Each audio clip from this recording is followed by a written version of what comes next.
ឥឡូវនេះខ្ញុំមាន WhatsApp មួយនៅលើទូរស័ព្ទមួយនេះអូខេខ្ញុំចង់ធ្វើការភ្ជាប់ WhatsApp ពីទូរស័ព្ទមួយនេះមកកាន់ទូរស័ព្ទមួយនេះនៅក្នុងករណីទូរស័ព្ទខ្ញុំមួយនេះអស់ថ្មអត់លុតខ្ញុំអាចយកទូរស័ព្ទមួយនេះមកប្រើ WhatsApp ជំនួសទូរស័ព្ទមួយនេះបានអូខេអញ្ចឹងរបៀបធ្វើទី1យើងចូលមកកាន់ WhatsApp នៅលើទូរស័ព្ទរបស់យើងមួយនេះមក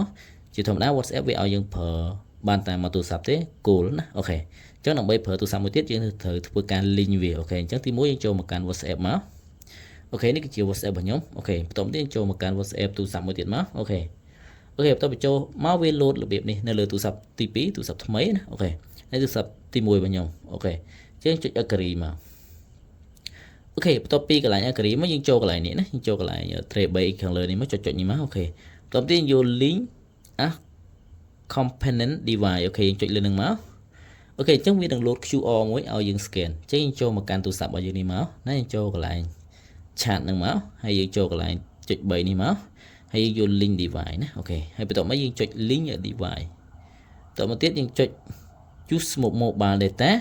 ឬក៏ Wi-Fi ក្នុងករណីនេះខ្ញុំត្រូវការ connect Wi-Fi អូខេឥឡូវខ្ញុំ connect Wi-Fi មកអូខេ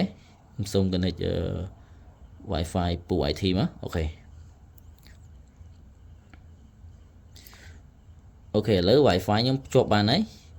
ខ្ញុំថយអូខេឥឡូវខ្ញុំចូល WhatsApp ខ្ញុំចុច link device អញ្ចឹងកន្លែងនេះវាឲ្យយើងវាយ password ទូរស័ព្ទរបស់យើងអូខេអញ្ចឹងកន្លែងនេះខ្ញុំចុច use password មក